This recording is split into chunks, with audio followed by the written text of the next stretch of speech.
Assalamu alaikum. Hello everyone. I'm العنزي, medical intern from Imam University. So today we're going to cover the nose and the nasal pathologies. Here are the topics that we are going to discuss and cover today. So we're going to start with the basic anatomy and just the gross anatomy of the nose. So for the external nose, it's a projection in the face formed by bone or cartilages. The upper third of the external nose would be formed from bone, while lower two third would be formed by cartilages. The bony part is consistent of nasal bone, while cartilages, there are four main paired cartilages that forms the cartilaginous part of the nose. So we have the upper lateral cartilage, as you can see it here. وفي عندنا lower lateral cartilage, or they call it alar cartilage. وفي عندنا lesser alar cartilage. يعني it will be clearer here. This is the lesser alar cartilage. وهذا بيكون السبتال cartilage. وفي بيكون عندنا طبعا السبتال cartilage بيكون just one cartilage. lesser alar بيكون بيرد و greater alar cartilage or the lower lateral cartilage, وعندنا upper lateral cartilage بيكونون بيرد. So this is mainly the main part of the external nose. أو في عندنا اللي هي landmarks اللي تكون مهمة. في عندنا الناريس، وفي عندنا الكولوميلا، وفي الآلر جروف، و النوسترل. those are يعني most important things. في عندنا nasolabial fold و nasolabial angle. This is يعني just briefly في gross anatomy of the external nose. طيب now for the internal nose. It is divided into right or left nasal cavities separated by the nasal septum. It extends from the nostrils, which is the anterior openings of the nose. يعني it allows the communication between the nasal cavity and the external environment. Two other openings بتكون اللي هي الكوانة. They call it the koana or posterior nasal openings. It allows the communication between the nasal cavity and the nasopharynx. طيب each nasal cavity يعني البارت اللي بيكون between the nostrils والكوانة, they call it the nasal cavity. It consists of two portions. The first one is a skin-lined portion. They call it the vestibule. The second is يعني it would be a mucosa-lined portion, and they call it the nasal cavity proper. طيب بالنسبة للفستبيول يعني it will be lined by skin. نفس type of cells of the skin. It will be lining also the vestibule, or it will be contains the sebaceous glands and hair follicles in this portion. طيب نهايتها بتكون اللي هي اليمن نزاي, or they call it the internal nasal valve, as you can see here in the picture. هذه بتكون نهاية الفستبيول. بعدها نبدأ باللي هو nasal cavity proper. طيب nasal cavity proper يعني I will talk about it here. It has four walls. بيكون عندنا الروف والفلور والميديال وول واللاترال وول. Each has certain يعني bones و certain anatomical structures that يعني going to form this portion. بالنسبة للروف I will talk about it here. يعني في الصورة بيكون أوضح. الروف of the nasal cavity proper بيكون يعني four bones that are going to form it, اللي هي الفرونتال bone, النازل bone والسفينويد bone, وأيضا الكريبريفورم plate of the ethmoid. الكريبريفورم plate هو اللي بيكون فيه الolfactory nerve, as you all know يعني. بالنسبة لل اللي هو الفلور بيكون formed by the maxilla والبلاتine bone. وعندنا الميديال وول it's يعني formed by three main structures اللي هي السبتال cartilage والفومر والperpendicular plate of the ethmoid. Those are the things that are going to form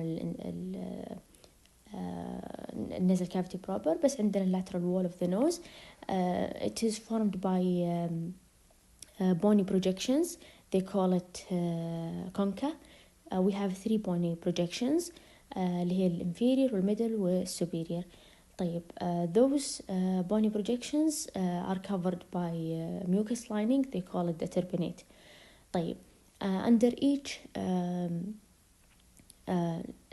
each bony projection بيكون عندنا pouches. They call it meatus. فعندنا inferior meatus أو middle meatus, superior meatus. Why this is important? Because there are certain openings in each meatus. اللي هي sinuses بيكون في لها openings through those meatuses. طيب فعندنا I think it's better يعني to discuss it here. فعندنا الانفيريور meatus بيفتح فيه nasolacrimal duct. How you remember this? By the letter N. Inferior nasolacrimal duct. طيب في الميدل meatus بيفتح فيه four openings. The opening of the frontal sinus والopenings of the anterior والmiddle ethmoid air cells. lastly اللي هي opening of the maxillary sinus. How to remember this? By a mnemonic called FAM. في عندنا في superior meatus بيفتح فيه اللي هو posterior ethmoidal air cells. And lastly the sphenoid sinus would be opening into the sphenoethmoidal recess. I think this is يعني important things to remember. Now moving on to the paranasal sinuses. They are air-filled cavities located on the skull bone. يعني each is named after the bone it found in. فعندنا four paired paranasal sinuses. The first is called frontal. We have maxillary with sphenoid with ethmoid sinuses. The things that are important and you have to know it is the first sinus to be developed in intraembryonic life is the maxillary sinus. And the most developed sinus during birth is the ethmoid. So once the baby is born, he will have two sinuses اللي هي الماكسيلري والإثمويد. The last one to be developed في البيدياتريك age group هو الفرونتال. It will be completely developed at the age of 6 years. So why this is important? Because once the child will have any complications of the rhinosinusitis, it will not extend and reach out the and it cause intracranial complications. Just going to have orbital complications. Just to know have this is in mind and to put it in your mind. طيب now we're going to discuss something called danger area of the face or the death triangle. This is an area extends from the corners of the mouth to the bridge of the nose. It forms a triangle. Why it's important? We emphasize on it because there is a venous communication between the facial vein and the cavernous sinus through the ophthalmic vein. Once there is infections أو يكون في acne will patient manipulate this acne and try to drain it, the infection and even with the hair picking, the infection it will extend reach out the facial vein and going to reach out the cavernous sinus and cause complications intracranially like cavernous sinus thrombosis, meningitis or brain abscess. So that's all. Now for the blood supply. First, for the nasal septum, there are going to be branches from the internal carotid artery with external carotid artery. From the internal carotid artery, there will be branches from the ophthalmic artery, اللي هي anterior ethmoidal or posterior ethmoidal. From the external carotid artery, it gives branches that supply the nose, اللي هي superior labial with greater palatine with sphenopalatine arteries. This is mainly the blood supply of the nasal septum. There is something called Little's area or Kesselbach plexus. It is formed by the anterior ethmoidal, superior labial with greater palatine with sphenopalatine arteries. And we will know why this area is important at the end of this discussion. For the blood supply of the lateral wall, also there is branches from the internal or external carotid. From the internal carotid, the anterior and posterior ethmoidal arteries also going to give branches for the lateral wall. From the external carotid, there will be branches from the facial artery with branches of the sphenopalatine artery, and also greater palatine artery or lesser palatine arteries. Those are branches from the maxillary artery are going to supply the lateral wall of the nose.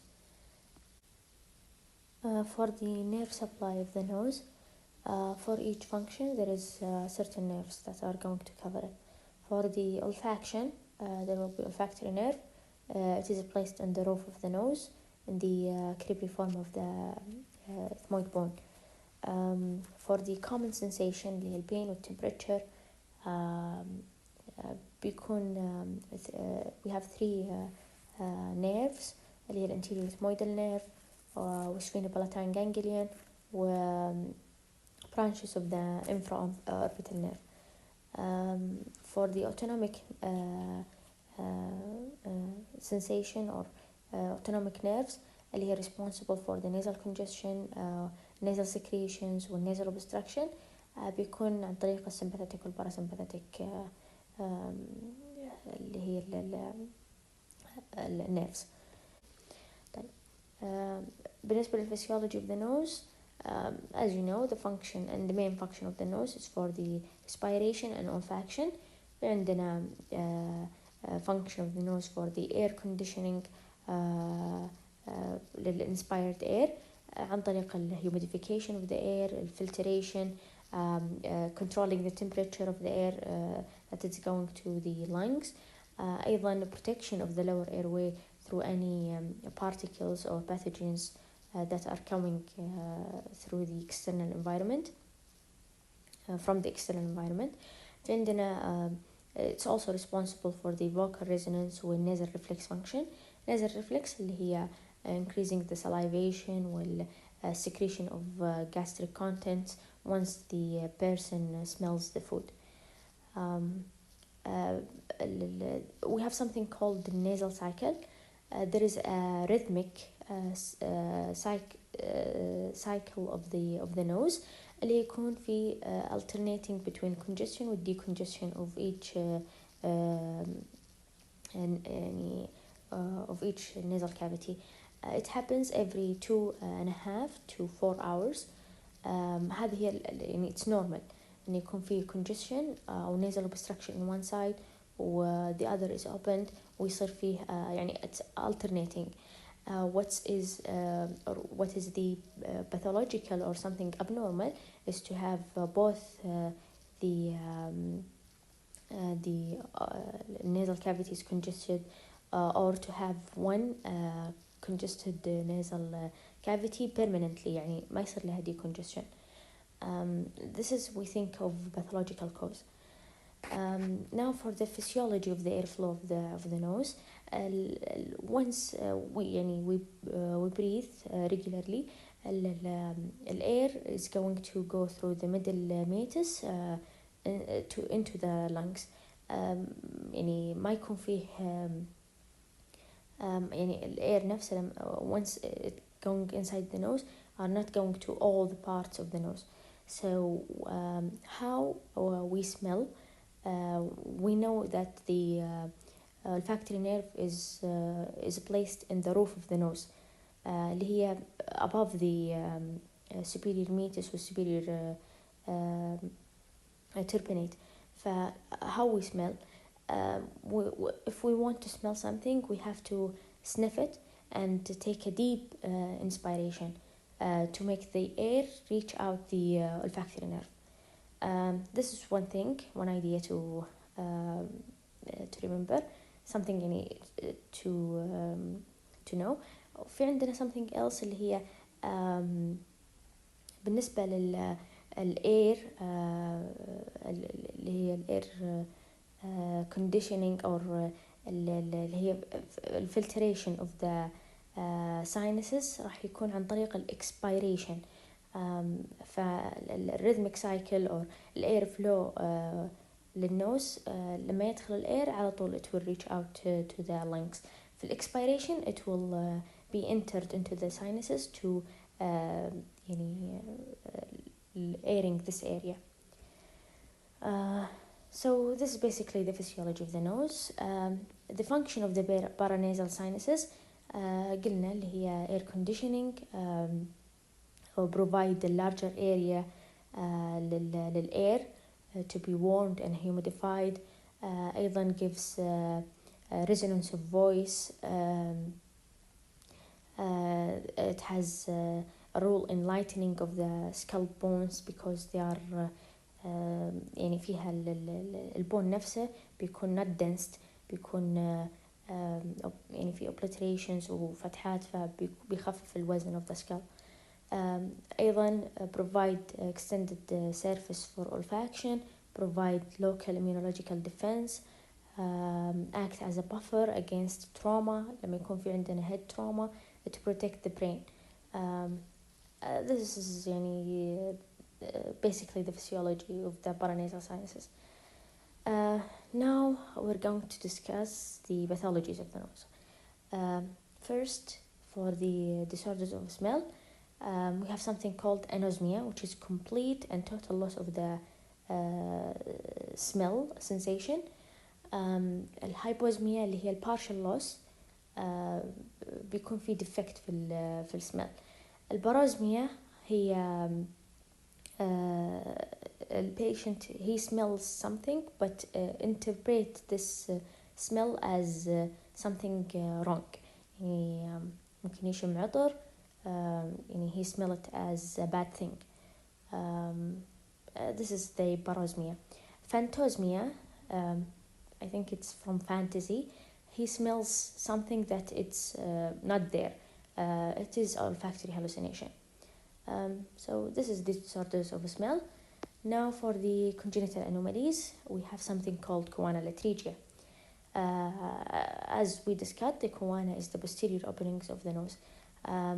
Some babies born with this opening to be closed by bucconasal membrane, which leads to failure to communication between the nasal cavity and nasopharynx and leads to nasal obstruction.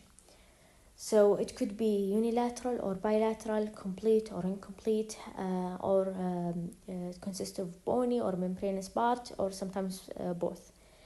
So once the baby have a bilateral atresia, it will be recognized immediately after birth.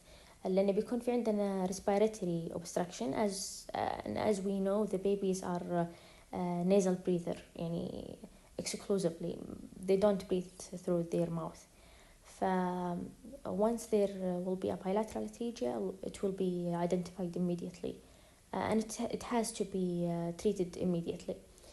بالنسبة للunilateral atresia, usually it remains undiagnosed until the adult life, لأنه ما يكون فيه defect كثير في البريثنج, فالغالب أن it will be unrecognized. How we diagnosed choanal atresia? Through nasal scope, sometimes through CT scan, but the nasal scope it will be diagnostic. A CT scan just to provide an idea, is it bony, membranous, total, or يعني complete or incomplete, we do CT scan for the management sake. Initially, if it's bilateral, we go with ABC protocol. We provide the airway for the baby.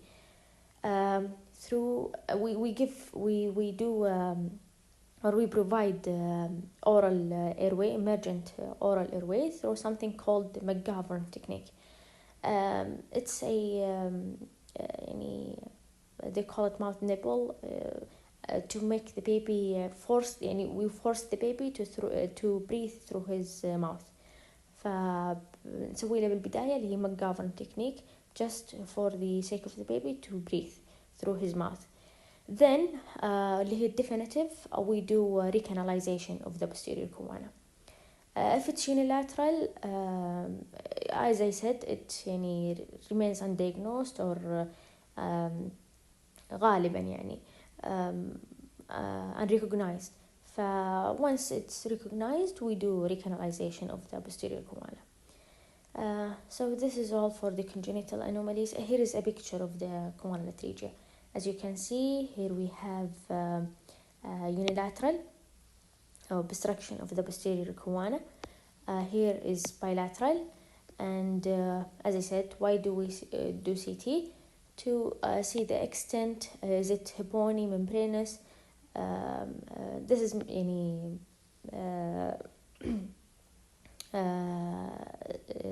membranous, وهذه بيكون فيها معاها بوني. This is briefly about the choanal atresia. Now for the external nose pathologies, we have something called saddle nose. I think it's better to discuss it here. saddle nose اللي هي بيكون curved, more curved nose. الhumped nose بيكون projection طالع لبرا. وفي عندنا something called crooked or deviated nose. We have crooked بيكون just بيكون two convexes or two concave, بيكون في like a zigzag line. Deviated nose لا بيكون just the nasal septum, it will be deviated to one side, بيكون deviation either to the left or to the right. ما يكون as a zigzag line. This is the main nasal deformities of the nose. Treatment, also always surgical correction. For the tumors of the external nose, the one thing that they need you to know is the rhinophyma, or they call it potato tumor. It is a slow-growing benign tumor caused by hypertrophy of the sebaceous gland, secondary to a long-standing acne rosacea usually. It is located at the tip of the nose. It is pink, lobulated mass with a dilated superficial vessels. Patients manifest as they need or they seek medical intervention because of the unpleasant appearance of the tumor, and also it causes difficulty breathing and obstruction of the breathing, any other manifestations in the nose. So for the treatment, they go for excision of the tumor by a sharp knife or carbon dioxide laser, and they allow for reepithelialization, or sometimes they do complete resection of the tumor and put a skin graft. It would be manifested like this. For the nasal vestibule pathologies, we have something called furnicure or boil. It is an infection of the hair follicle of the inside the vestibule, caused by Staph aureus infection. Why this infection happen? Usually due to trauma by nasal picking or plucking of the hair follicle or hair. It is usually small, but too painful to the patient and tender. How we treat it? We prescribe the patient warm compressors, analgesics, topical or systemic antibiotics, يعني covering the staph aureus. If there is يعني post collection, they do incision and drainage. For the vestibulitis, it is a diffuse dermatitis, an infection to the nasal vestibule. The cause of it is the excessive or profuse of nasal discharge, secondary or happening because of rhinitis, sinusitis, because those chronic conditions. فيكون في excessive nasal discharge or prolonged time, it will cause dermatitis. Usually also happens because of staph aureus infection. There are two forms, acute and chronic. الacute form بيكون the skin is red and swollen, tender, في crustation, it involves the upper lip also. في chronic form لا يكون في عندنا stiffness و induration of the vestibular skin, وبيكون maybe developed اللي هي painful fissures. How we treat في acute form, we clean the area from the crustation and prescribe the patient to apply اللي هي antibiotic steroid ointments. في chronic form, usually they do cauterization with silver nitrate skin area في vestibule. Here are pictures for the vernicle وفي vestibulitis. Here as we can see بيكون في fissures وبيكون فيه stiffness للسكين, بتكون diffuse dermatitis. هنا لا بتكون as an acne, بتكون ظاهرة في الاريا اللي فيها الهير. The second thing is for the nasal septum pathologies. We have first the deviated nasal septum. The cause of it is usually due to trauma, but in some cases there will be as a developmental error or hereditary or a certain race of people. There are certain types of deviated nasal septum. We have anterior, I'm going to discuss it here. We have the anterior dislocation, only deviation of the nasal septum without angulation. We have the C-shaped deflection, only one angulation as a C-shape. وفي عندنا ال S-shaped اللي هي بتكون as a zigzag line or S-shaped. It's going to cause two angles. في عندنا اللي هو nasal spur. This is a bony projection. It's going to be as an acute angle, and it's usually painful because it's going to break the lateral wall or the structures adjacent to it, but it causes pain. And the last type is the thickened nasal septum due to hematoma or any collection في nasal septum. It causes it to thicken في presentation, patient will present with nasal obstruction, headache, epistaxis, secondary infections, and he might have any external deformity of the nose. It will be clear that the patient have a deviated nasal septum. Sometimes it causes middle ear infections. How we treat by septoplasty اللي هي the correction of the deviated nasal septum through surgery. Second thing is the septal hematoma. It is a collection of blood in between the nasal septum and pericardium. As you can see here in the picture, here is the pericardium, هذا النasal septum, فبيكون عندنا هنا hematoma collection. It is the cause of it is usually due to trauma or septal surgeries, or sometimes in people with bleeding disorders. Clinical features also as the deviated nasal septum. Patient will have nasal obstruction, headache, sensation of pressure over the nasal bridge, بيكون في pain, tenderness over the area, Examination, it will reveal a smooth, round, soft, fluctuant mass in the nasal septum, وتكون red on both sides of the nasal septum يعني. Treatment, إذا كانت small we aspirate, if it's large they do drainage, and they put nasal packing on the both sides to prevent reaccumulation. And even with the small hematoma they put nasal pack because on the both sides, حتى لو كانت يعني unilateral. Systemic antibiotics would be given after the incision with drainage to prevent اللي هي septal abscess and infections secondary to septal hematoma.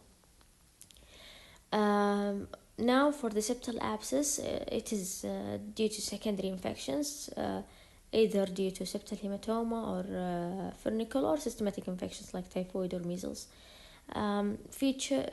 Patient will come with severe bilateral nasal obstruction, also with pain and tenderness in the bridge of the nose. Patient will have fever and chills, and he might have a frontal headache. Skin of the nose would be red or swollen because it's infected. How we differentiate between septal abscess والهيماتوما by history, وهنا بيكون البيشنت feverish وعنده chills يعني it is more consistent with the infection. Internal examination also would reveal a smooth bilateral swollen over the nasal septum. Treatment is through incision and drainage and systematic antibiotic. This is the picture of septal abscess.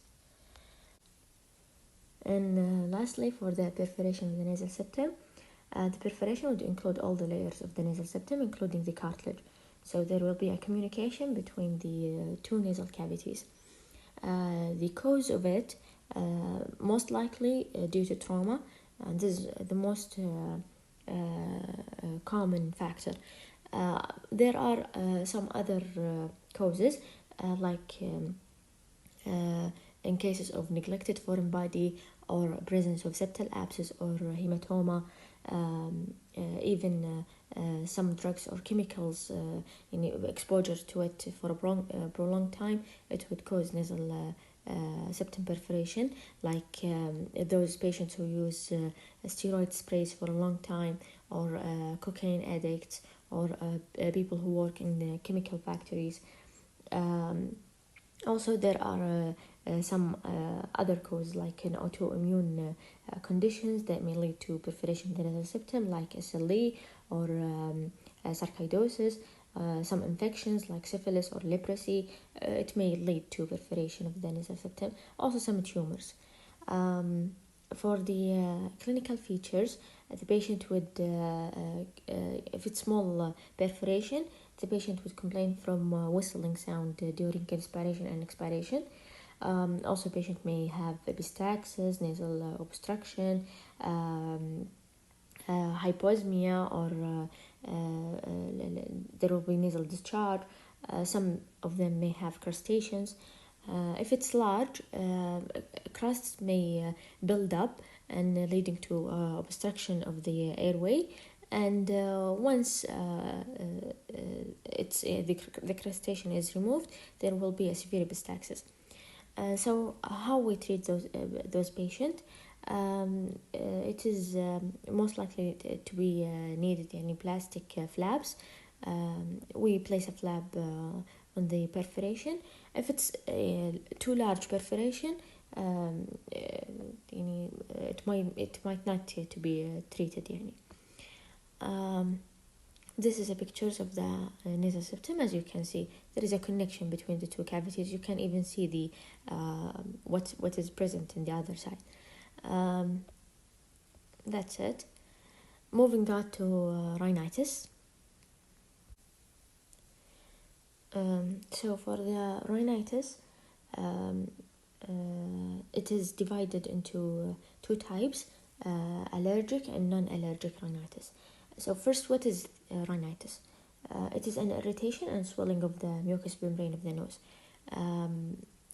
The non-allergic and allergic types also they can be divided into acute and chronic. So allergic rhinitis happens, the inflammation and swelling of the mucous membrane happens due to an allergen. فيكون في عندنا an IgE mediated hypersensitivity reaction. فيكون عندنا it causes the allergic rhinitis. The non-allergic rhinitis, this swelling will irritation of the mucous membrane of the nose would not be related to an allergen. بيكون في عندنا other irritants.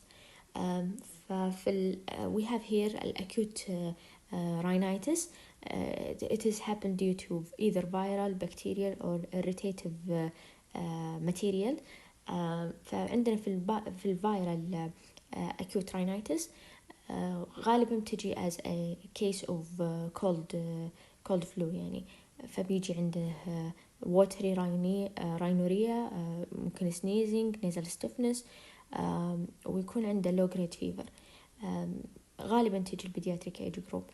How we diagnose it clinically by taking history of the patient.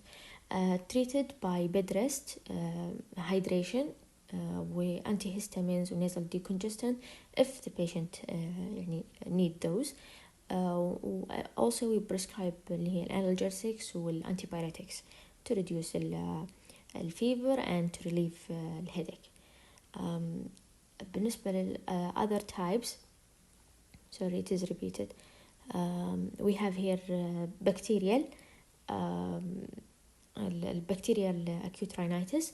It can be due to a primary bacterial infection in the nose, and it is seen most likely in children. It follows infection of pneumococcus or streptococcus or staph.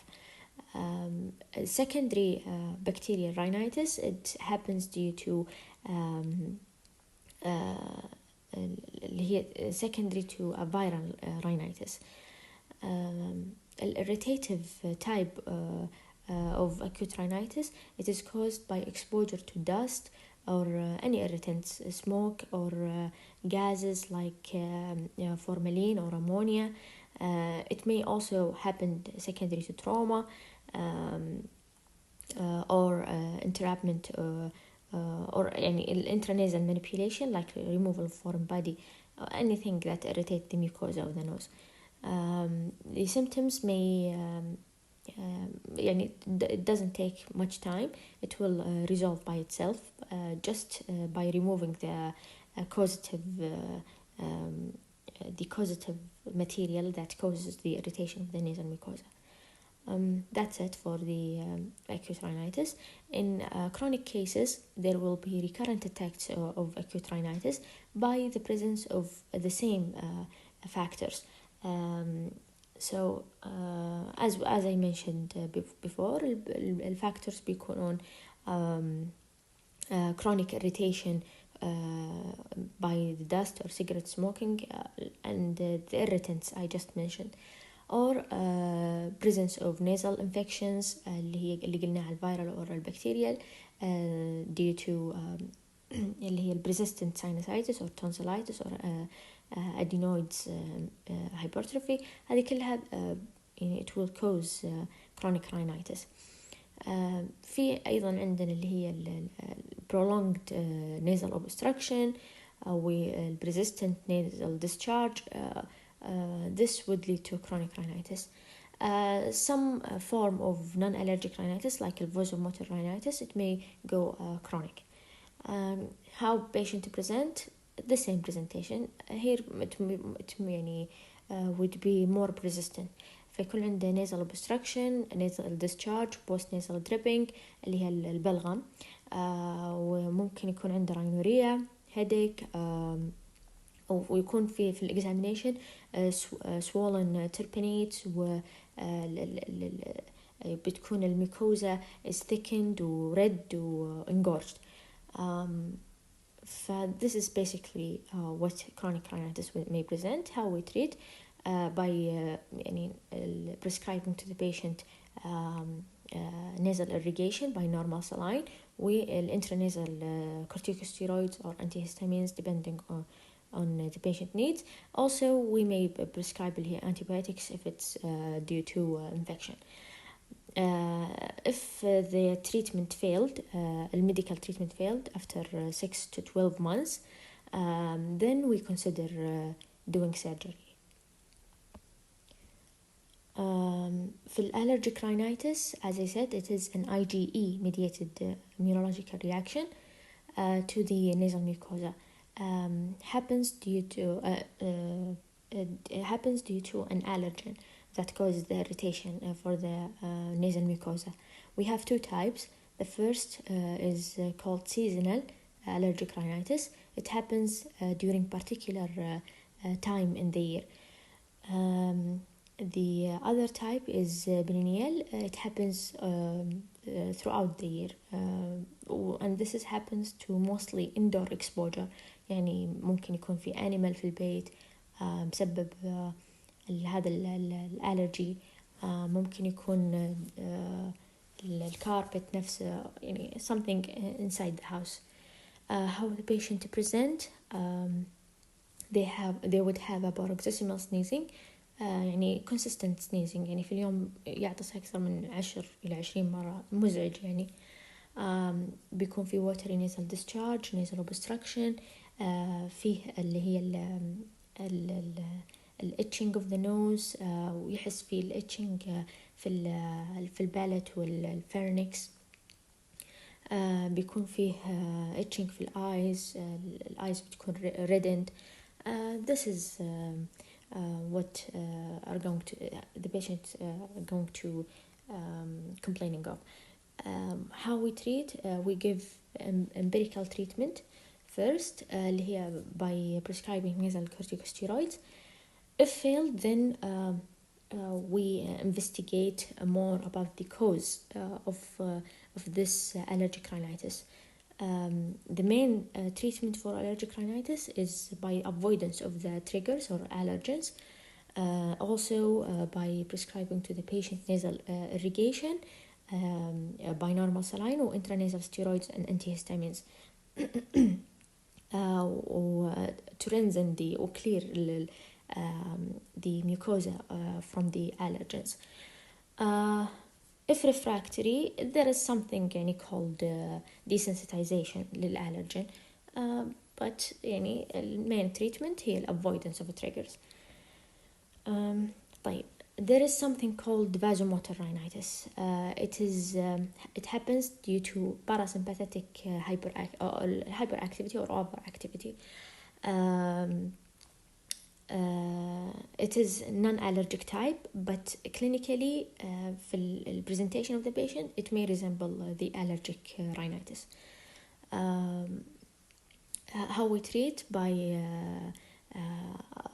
avoidance of the physical factors that may provoke the symptoms, like sudden changes في temperature, humidity, dust, blast of air. Once we remove this physical factors, it may resolve. Also, we may prescribe intranasal rinsing والsteroids والantihistamine. Surgical intervention just to reduce the size of the nasal turbinate if it's obstructing the airway. Also, if there is an excessive rhinorrhea not corrected by medical treatment, we do something called video neurotomy to just cut the fibers of the parasympathetic nerve that causes the hypersecretion of the nasal discharge. Here for the sinusitis, it's the same idea of rhinitis. It's an inflammation in the mucosa of the sinuses. So here the sinuses would be affected with along with the rhinitis. فغالبا تكون rhinosinusitis. It's preceded usually by viral rhinitis or an upper respiratory tract infection. The sinuses that are commonly involved, the first one is maxillary, followed by ethmoid, then frontal, and lastly sphenoid. This order is important to know. The causes of acute sinusitis are different, usually due to anything that obstructs the ventilation of the sinuses, or due to infections from the viruses or bacteria. في other causes اللي هي like trauma, anything that causes over secretion of the nasal mucosa, فممكن يعني it will lead up to an infections. Pathogens usually and most commonly هو الفيروس, يعني viral causes. Most common virus is a rhinovirus, followed by parainfluenza, respiratory syncytial virus, ممكن influenza virus, coronavirus. As for the bacterial causes, it's the same as otitis media اللي هي pneumonia والinfluenza والمرض electrolysis in that order. ممكن in some cases there will be fungal infection. As for the acute sinusitis, there is a criteria to diagnose it, and it is usually a clinical diagnosis. So how we diagnose, لازم يكون في عندنا virulent nasal discharge for less than 4 weeks, ويكون معاها either severe nasal obstruction or facial tightness, pressure, headache, أو مرات يكونون both together. بس أهم شيء يكون عندنا اللي هو virulent nasal discharge.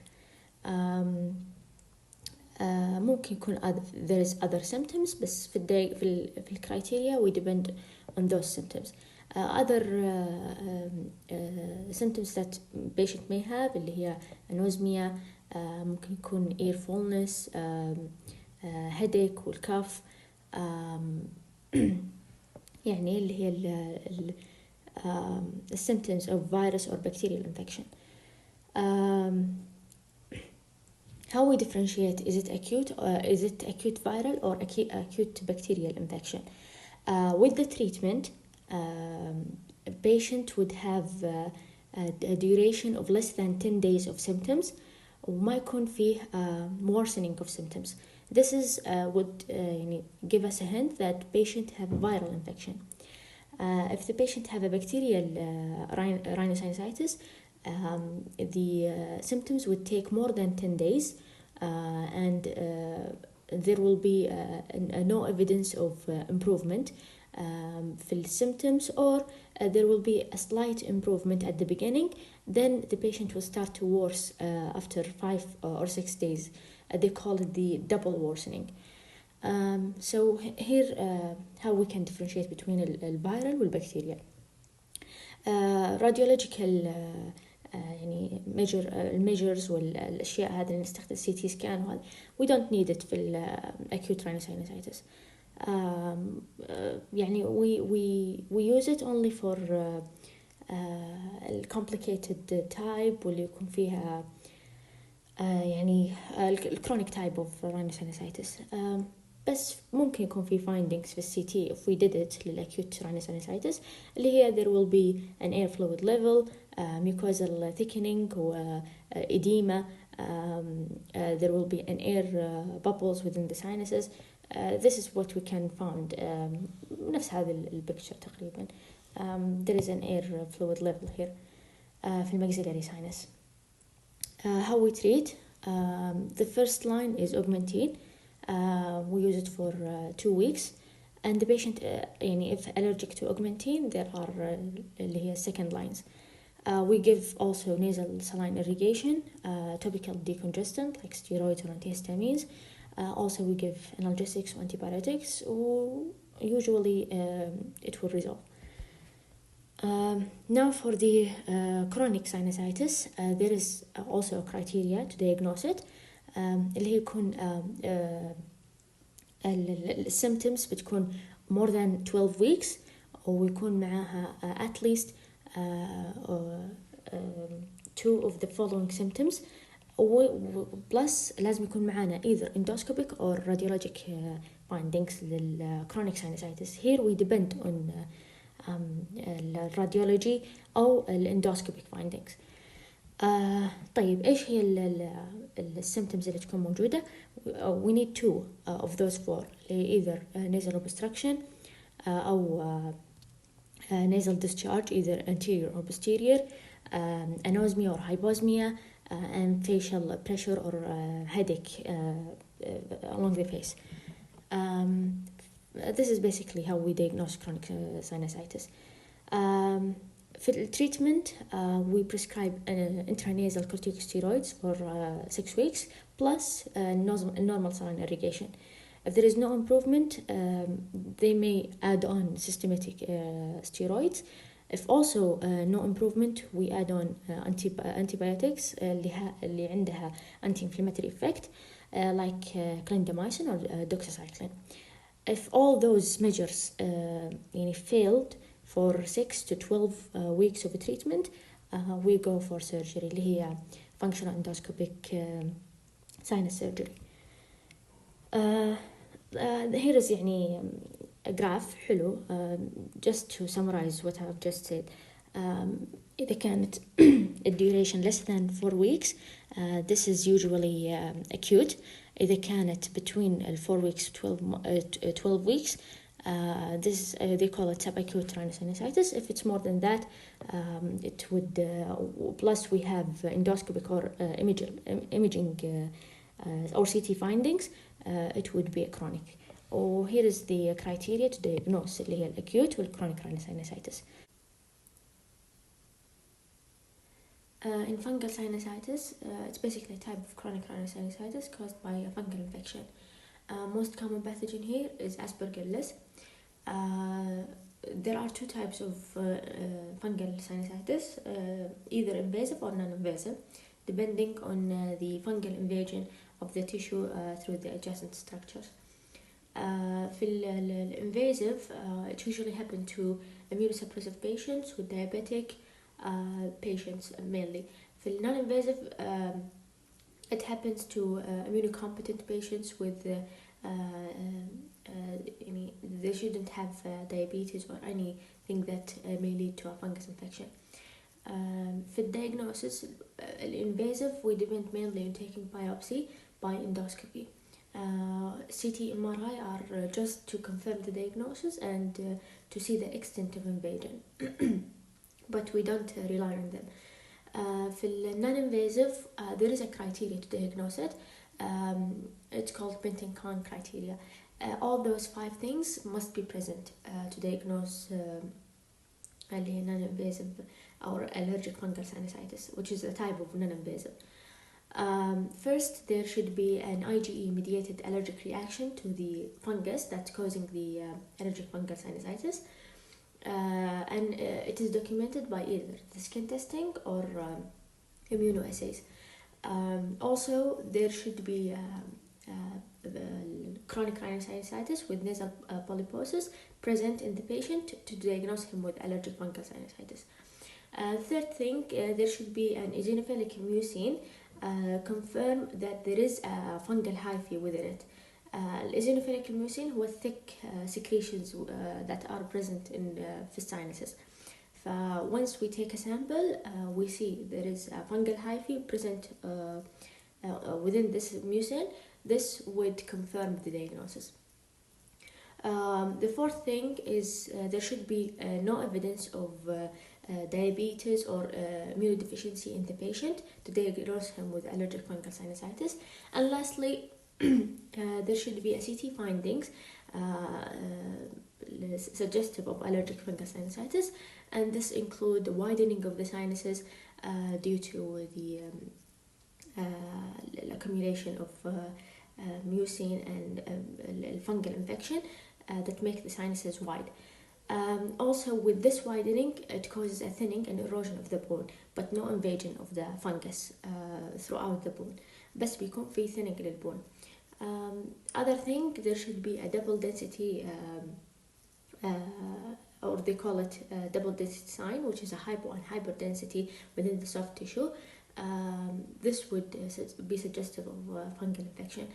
And lastly, the expansion of the soft tissue would lead to a compression on the orbit or the brain or the soft tissue of the face. With all those, we can diagnose the patient with allergic fungal sinusitis. في التريتمنت we need any medical treatment first, اللي هي same treatment of chronic rhinosinusitis with nasal polyposis, because it's the causative thing for the fungal infection. Basically, systemic topical corticosteroids with the nasal irrigation. If failed, we go with surgical removal of the accumulated mucin and debris. This is in summary what is fungal sinusitis. For prognosis, it usually occur, especially if the patient is not compliant to the medical therapy after performing the surgery, because after the surgery, patient should continue glucocorticoids treatment for a certain time to prevent this recurrence. So that's all for fungal sinusitis. Here we have a pictures, a CT scan. As you can see, there is a hypo and hyperdensity في الماكسيلاري ساينس، وفي اللي هي softening of the thinning of the bone، وفي widening of the maxillary sinus، وفي compression on the orbit. So this is the 4 things that must be present في CT scan. Now for the nasal polyps, they are an abnormal pale masses filled with inflammatory material present in the nasal cavity or the paranasal sinuses and protruding through the nasal cavity. There are 2 types here, the ethmoidal polyp والantrochoanal polyp. في الethmoidal polyp, or they call it bilateral because it's usually bilateral or multiple. The etiology here usually due to chronic rhinosinusitis, asthma, allergic reactions, cystic fibrosis, and anything that causes nasal congestion for a long time. في clinical feature usually هو most common thing is nasal obstruction and breathing obstruction. It could have اللي هي chronic rhinosinusitis symptoms like headache, nasal discharge, ممكن يكون في sneezing as an associated with the allergy like asthma, وممكن يكون في anosmia, hyposmia. في diagnosis, it's usually done by rhinoscopy, اللي هو endoscopy. We see the grape-like masses protruding. They often are pale in color. So this is how we differentiate between the polyp and the temperate hypertrophy. في التريتمنت, it's usually treated as the treatment of chronic rhinosinusitis, intranasal steroid, normal saline irrigation, course of systemic steroids, and antibiotic. If failed, there should be a surgical removal of the nasal polyp. The other type is antrochoanal. This is an isolated soft nasal polyp that it originates in the maxillary sinus and grow from the middle meatus into the nasopharynx, which is backward. It would obstruct the choana and the posterior nasal cavity. Here it's usually single and unilateral, just on one side. More common in children and the adults. So here we see it with the endoscopy, and we can see that there is a polyp, but we need a contrasted CT scan to rule out any malignancy, as it's unilateral or single. Treatment here, there should be an endoscopic removal of the nasal polyp. So here, as you can see in the table, there is things that you need to know to differentiate between antrochoanal polyp and ethmoidal polyp. Here is a picture. As you can see, there is a hypodense mass arising from the enlarged or opacified اللي هو maxillary sinus, because it's originating from the maxillary sinus. Here is the nasal polyp here, nasal polyp here. Other thing to talk about here is the turbinate hypertrophy. The enlargement of the turbinate, it happens due to anything that causes a prolonged nasal irritation, like in cases of recurrent and chronic rhinosinusitis or allergic rhinitis, or in cases of deviated nasal septum. Patients mainly complain of nasal obstruction with difficulty breathing. They could have other symptoms like snoring, headache, or recurrent infections في النose. Diagnosis is through endoscopy. They see turbinate hypertrophy. Treatment, they usually start with the medical treatment through the intranasal steroid spray and nasal irrigation, plus or minus decongestant or antihistamines. If failed medical treatment, they go with surgical reduction of the turbinate. Here how they present in the CT scan. As you can see here, there is an enlargement of the inferior and middle turbinate in comparison to the other side, and also there is a deviation in the nasal septum. Here in the endoscopy, as you can see, there is an enlarged turbinate. Other topic here to talk about is neoplasm of the nasal cavity and paranasal sinuses. As for the benign tumors of the nasal cavity, we have two things here. Squamous papilloma. It form from the nasal vestibule or the lower part of the nasal septum. They usually resemble skin warts. They could be single or multiple, and they could be pedunculated or sessile. Treatment is through the local excision with cauterization, or they could treat it with laser or cryosurgery. Other thing is the inverted papilloma. It is a tumor of the mucosa of the nose and paranasal sinuses. Most common site is at the lateral wall of the nose, or in the middle lateral wall of the nose, especially in the middle meatus. It needs a biopsy to confirm the diagnosis. But first, before the biopsy, they should do a CT scan with contrast to rule out any vascular involvement. Treatment is also surgically by medial maxillectomy. Malignant neoplasms of the nasal cavity. We have squamous cell carcinoma. It is the most common type في النازل cavity. The most common type في external nose هو basal cell carcinoma. Squamous cell carcinoma, it arises from the vestibule, which is the anterior part of the nasal septum, or the lateral wall of the nasal cavity, but in the vestibular area. Most common, it happens or be found in men past the age of 50.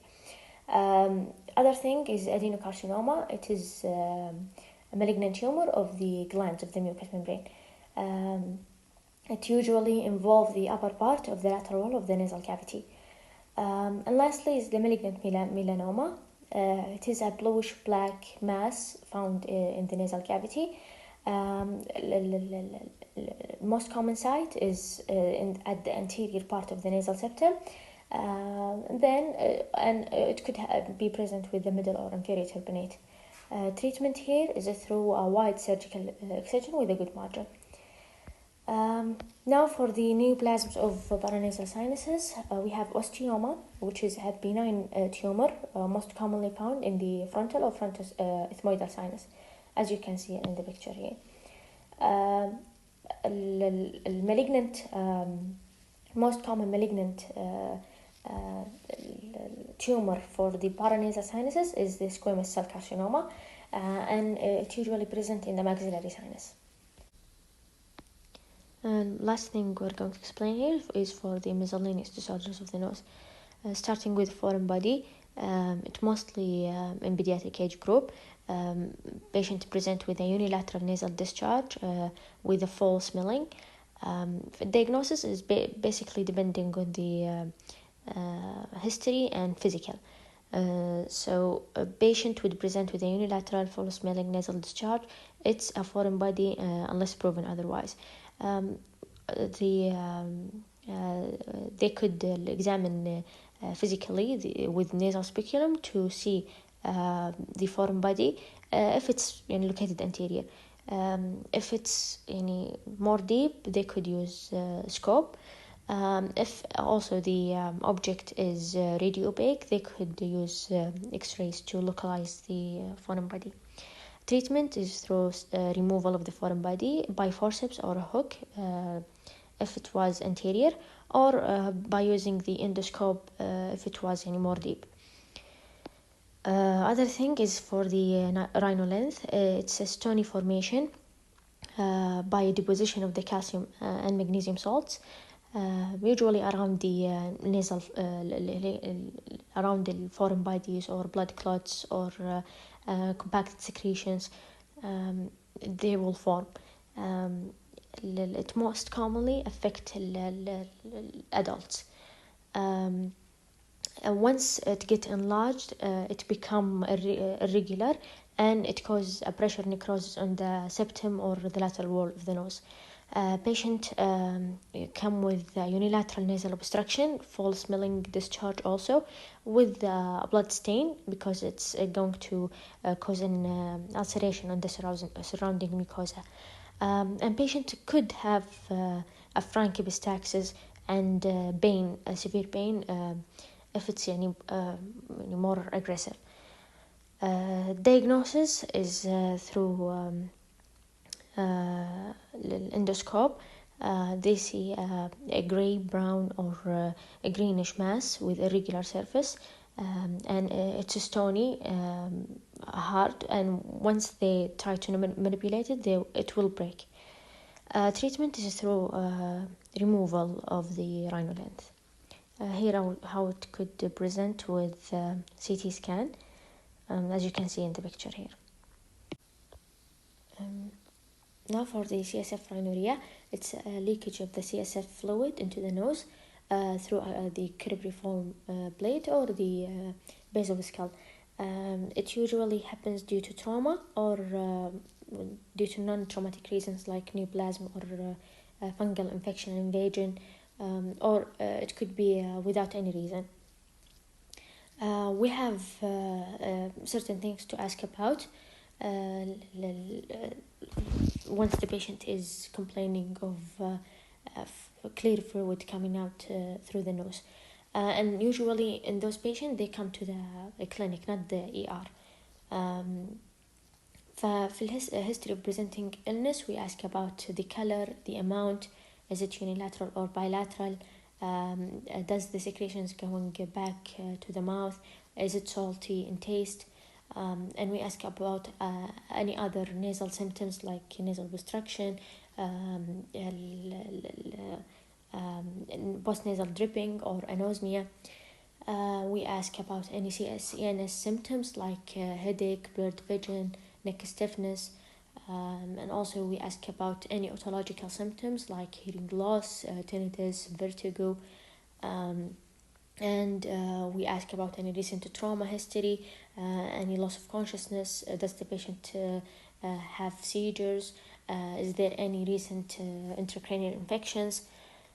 This is important to know the etiology and is it really a CSF leakage or not. For examination, we see a teapot sign, which is clear fluid coming out through the nose once the patient is leaning forward. For the diagnosis, we must take a sample from the fluid that is coming out through the nose. Either the patient take it at home, he collect it at home, or it's done in the clinic. The diagnosis is based on beta-2 transferrin or beta-trace protein. They use those because they are proteins found in the CSF fluid exclusively. For the localizing test, which is used to localize the lesion, exactly where is it that causes the CSF leakage, and they do it by CT head and neck without contrast or an MRI. The treatment of CSF rhinorrhea, if it's due to non-traumatic cases, they usually do surgical repair. If it's due to traumatic cases and the patient comes early, they do surgical repair. If the patient came late, they do conservative management, and it includes keeping patient on a complete bed rest. Do not do anything that increases the intracranial pressure, like coughing, sneezing, or even the defecation, or trying to lift heavy objects. Put the patient on a lumbar drain. Cover patient with antibiotic and diuretics. If the conservative management failed, they do surgical repair for the patient. And lastly, here is for the epistaxis. We have two types of epistaxis. We have anterior epistaxis and posterior epistaxis. Anterior is usually due to, or the source of it is through the Little's area or Kesselbach plexus. It's located in the anterior inferior part of the nasal septum. The anastomosis area here, or the area here is have a lot of blood supply through four main arteries, اللي هي anterior ethmoidal, sphenopalatine, greater palatine, superior labial arteries. This anastomosis is the main cause of the anterior epistaxis. It most commonly occurs in children and young adults, mostly due to trauma, either by nasal picking or any trauma to the nose. Usually, bleeding subsided by local pressure through the index and thumb. If it's failed, they go with the anterior packing. But the other type here we have is posterior epistaxis. It is more serious. It happens in a Woodruff plexus area. Here there is anastomosis of the sphenopalatine artery and pharyngeal artery. It usually happen in more older patients, usually after the age of 40, and patients with comorbidities like hypertension or arteriosclerosis.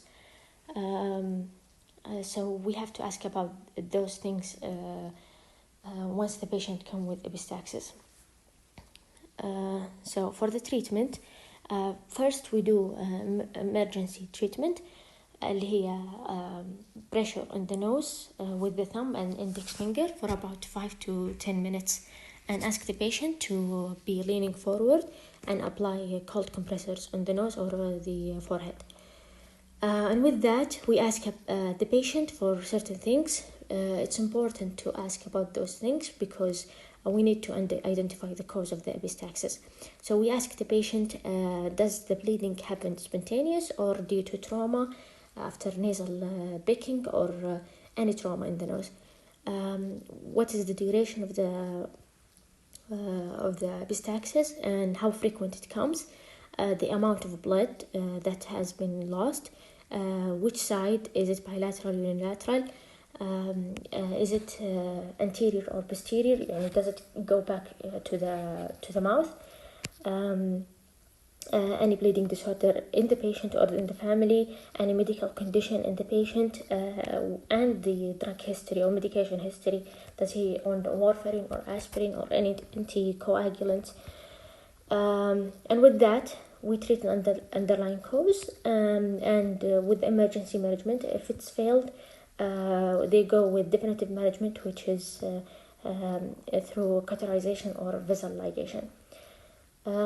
That's all for this lecture. It's heavy with lots of things. Here are the references. If you need to go more deep. And if you have any question, you're welcome to contact me through my email. I would be happy to answer them. Thank you all.